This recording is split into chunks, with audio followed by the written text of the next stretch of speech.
Alliance के लिए सबसे उपयुक्त नेता नीतीश कुमार?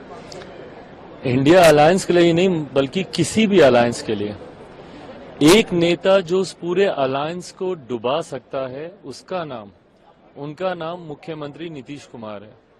और ये हकीकत है।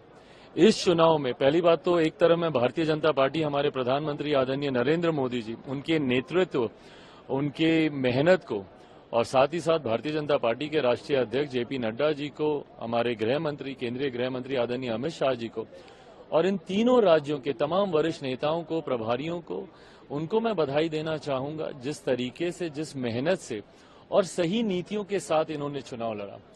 और जहां पर विपक्ष को या इस एनडीए अलायंस को अगर नुकसान हुआ है एनडीए अलायंस को, तो वो कहीं ना कहीं मुख्यमंत्री नीतीश कुमार जी की वजह से ही हुआ है और उनके बयानों की वजह से ही हुआ है।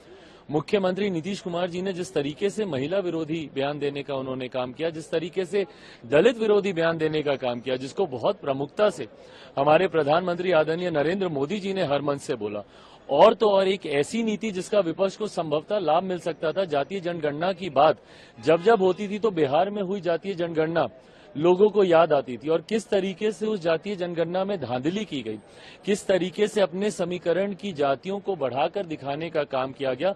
और कई ऐसी अनुसूचित जाति वर्ग से आने वाली जातियां हों या पिछड़ा वर्ग से आने वाली जातियां हों, कई ऐसी छोटी जातियों को कमतर करके दिखाने का प्रयास किया गया अपने राजनीतिक लाभ के लिए। ये तमाम बातें आज की तारीख में देश की जनता भी जानती है, और खासतौर पर उन राज्यों की जनता तो अच्छे से इस बात को समझ गई थी जिन राज्यों में चुनाव हो रहे थे। अगर आज विपक्ष हारा है तो उसके सबसे बड़े जिम्मेदार मुख्यमंत्री नीतीश कुमार जी हैं। बिहार की विधानसभा में उनके दिए गए अशोभनीय, अश्लील बयान है, जिस तरीके से उन्होंने अनुसूचित जाति वर्ग से आने वाले नेताओं का अपमान करने का काम किया, इस समाज का उन्होंने अपमान करने का काम किया, ये कारण बना है विपक्ष की हार का। और यकीनन मौजूदा प्रधानमंत्री जी के जिस तरीके से उनकी नीतियां रही हैं, जन कल्याण की योजनाएं रही हैं, उसका लाभ जरूर हमारे गठबंधन को मिला है।